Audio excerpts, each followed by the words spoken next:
Hello, how are you.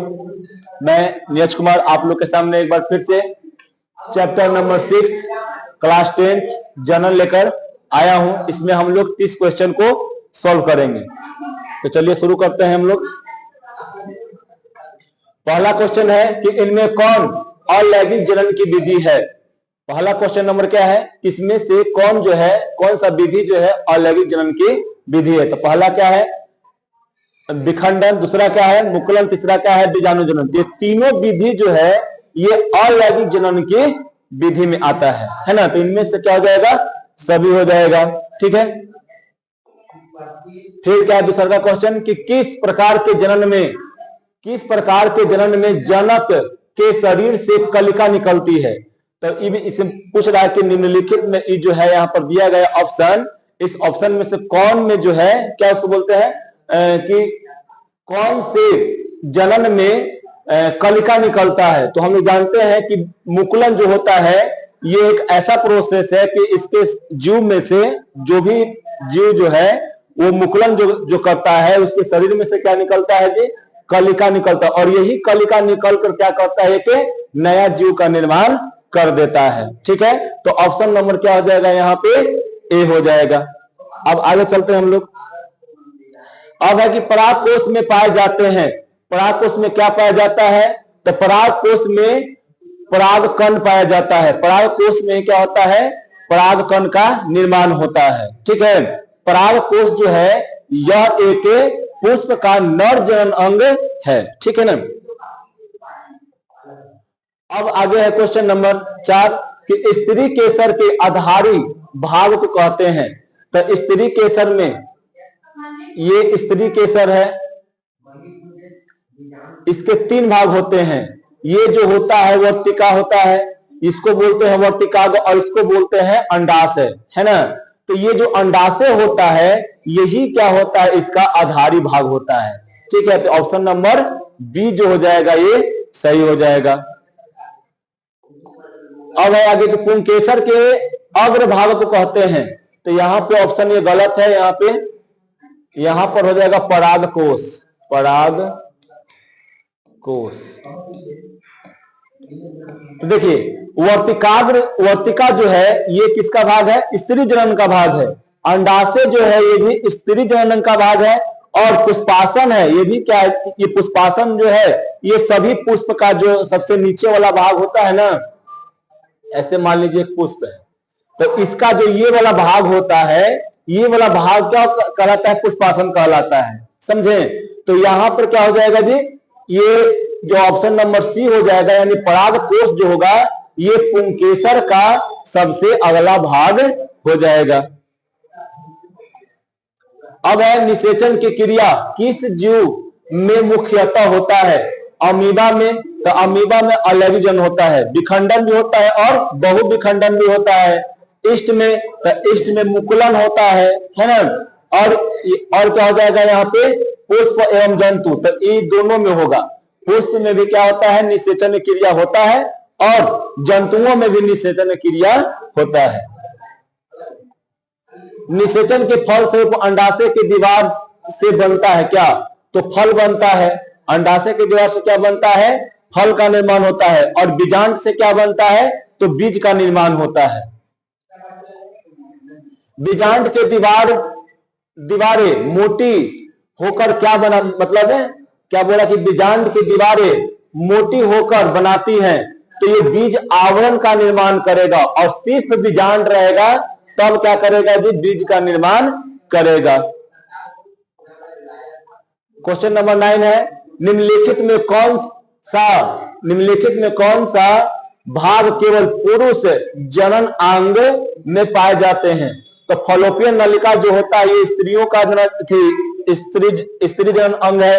ये वाला Libya minora जो है ये भी क्या है, स्त्री का जनन अंग है। फिर यहाँ पर क्या है जी, शुक्रवाहिका, तो शुक्रवाहिका जो है ये नर जनन अंग है। ऑप्शन नंबर क्या हो जाएगा, सी।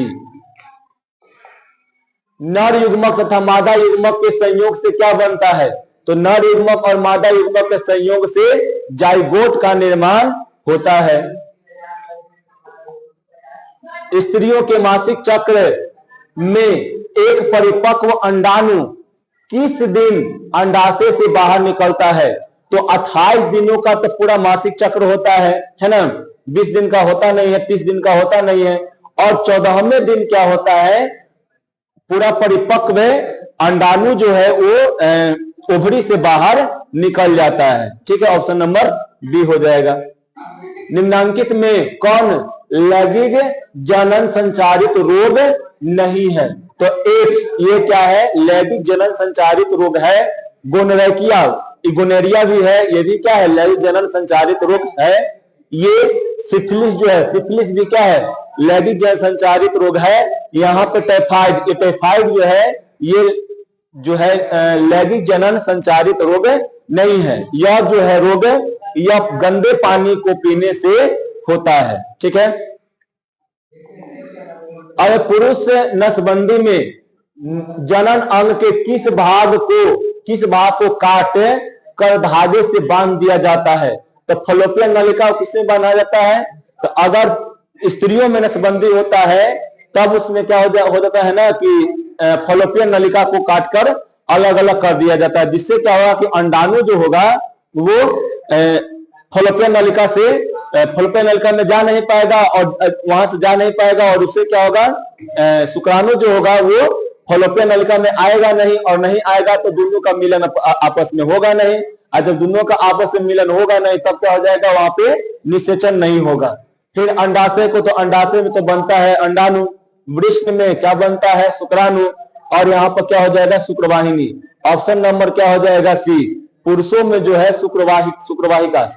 शुक्रवाहिका जो है उसको काट कर हम लोग अलग अलग कर देते हैं। और ये शुक्रवाहिका काम क्या करता है? तो वृष्ण में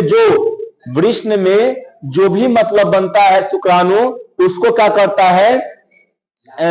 ले जाने में मदद करता है। इस शुक्रवाहिका जो है एक क्या है? एक नली है। शुक्रवाहिका एक नली है जो क्या करता है? ये ले जाने में मदद करता है शुक्राणु को। स्त्री नसबंदी में जनन अंग के किस भाग को काट कर धागे से बांध दिया जाता है? तो अभी हम बतलाए थे कि इसको फलोपियन नलिका को काट कर बांध दिया जाता है। निम्नलिखित में गर्भ निरोधक कौन है? तो कॉपर टी, सहेली, कॉन्डम, यानी इसमें से क्या हो जाएगा? सभी हो जाएगा। एड्स किस वायरस के कारण होता है? तो एड्स जो होता है HIV के कारण होता है। HIV का फुल फॉर्म क्या होता है? तो HIV का फुल फॉर्म जो है ह्यूमन इम्यूनो डिफिशियंसी वायरस होता है। ठीक, निम्नलिखित में कौन प्रोटोजोआ के कारण होने वाला लैंगिक जनन संचारित रोग है? तो एड्स जो है ये क्या है? वायरस के द्वारा होता है। गोनेरिया जो है ये बैक्टीरिया के द्वारा होता है। तो यहाँ पे कौन बचा? एक ट्राइकोमोनिएसिस, यह जो है यह एक कैसा है जी? प्रोटोजोआ के कारण होने वाला लैंगिक जनन संचारित रोग है। अब है कि निम्नलिखित में कौन बैक्टीरिया के द्वारा होने वाला लैंगिक जनन संचारित रोग है? तो बैक्टीरिया के द्वारा जो होता है इनमें से सभी, गोनेरिया भी जो होता है बैक्टीरिया के द्वारा ही होता है, सिफिलिस भी जो होता है वो गोनेरिया के बैक्टीरिया के द्वारा ही होता है, और सर्विसाइटिस नामक एक रोग है ये भी क्या होता है? बैक्टीरिया के द्वारा ही होता है। अब है कॉर्पस ल्यूटियम सक्रिय रहकर कौन सा हार्मोन स्रावित करता है? तो यह जो है ना ये प्रोजेस्टेरोन और रिलैक्सिन दोनों हार्मोनों को क्या करता है? ये स्रावित करता है। समझे? दोनों हार्मोन को इसलिए स्रावित करता है क्योंकि ये गर्भाशय के दीवार पे जाकर क्या करता है जी? एंडोमेट्रियम नामक एक लेयर का निर्माण करवाता है, जिससे क्या होता है? गर्भ जो होता है रहने का पॉसिबिलिटी बढ़ जाता है। मासिक चक्र के दौरान ब्लीडिंग कितने दिनों तक होता है? तो ये 3 से 5 दिनों तक होता है। मासिक चक्र कितने दिनों का होता है? तो 28 दिनों का होता है। स्त्रियों का प्रथम जनन अंग क्या होता है? तो ये अंडाशय जो होता है वो क्या होता है? स्त्रियों का प्रथम जनन अंग होता है। गर्भकाल में गर्भाशय कितना सेंटीमीटर लंबा हो जाता है? तो अगर सामान्य अवस्था में रहता है तब कितना होता है जी? सामान्य अवस्था में रहेगा तो 7 से 8 सेंटीमीटर रहता है, और अगर गर्भकाल के समय रहता है तब कितना हो जाता है? 18 से 20 सेंटीमीटर तक हो जाता है। निषेचन कहां होता है? तो निषेचन फॉलोपियन नलिका में होता है, फॉलोपियन ट्यूब बोलते हैं इसको। शुक्राणु का निर्माण कहां होता है? तो शुक्राणु का निर्माण वृष्ण में होता है। इनमें से कौन ग्रंथियां नर जनन भाग में पाई जाती हैं? तो वृष्ण ये भी नर जनन का एक क्या है? ग्रंथि है। कॉर्पस ग्रंथि, कॉर्पस ग्रंथि ये भी नर जनन का एक ग्रंथि है, और पूर्ण अस्त ग्रंथि भी होता है, यानी इनमें से सभी हो जाएगा। किसके द्वारा परागकण वर्तिका से अंडाशय में जाता है? तो यहाँ पर कौन है? पराग नलिका। तो पराग नलिका के द्वारा क्या होता है जी? यहाँ पे वर्तिकाग्र से अंडाशय में जाता है। एक पुष्प है जिसमें नर जनन अंग नहीं होता है, तो उसमें कौन सा परागन होगा? तो इसमें क्या हो जाएगा जी? पर परागन होगा। अगर कोई दोनों में से एक अगर अंग नहीं रहेगा तब क्या होगा? पर परागन होगा। अगर दोनों अंग उस पुष्प में रहता तब क्या होता? स्वपरागन हो जाता। अब है कि चमगादड़ के द्वारा कौन सा परागन होता है? तो इसमें पर परागन होता है, क्योंकि चमगादड़ एक पुष्प पर बैठता है, उस पर से परागकण को लेकर दूसरे वर्तिकाग्र पर चला जाता है। इससे क्या होता है जी? पर परागन की प्रक्रिया होता है। केचुआ कैसा जीव है? एक लिंगी नहीं, द्विलिंगी होता है, और द्विलिंगी को ही क्या बोलते हैं? उभयलिंगी, यानी बी और सी दोनों होगा। ठीक है, तो आज के लिए इतना ही। तब तक के लिए थैंक यू। फिर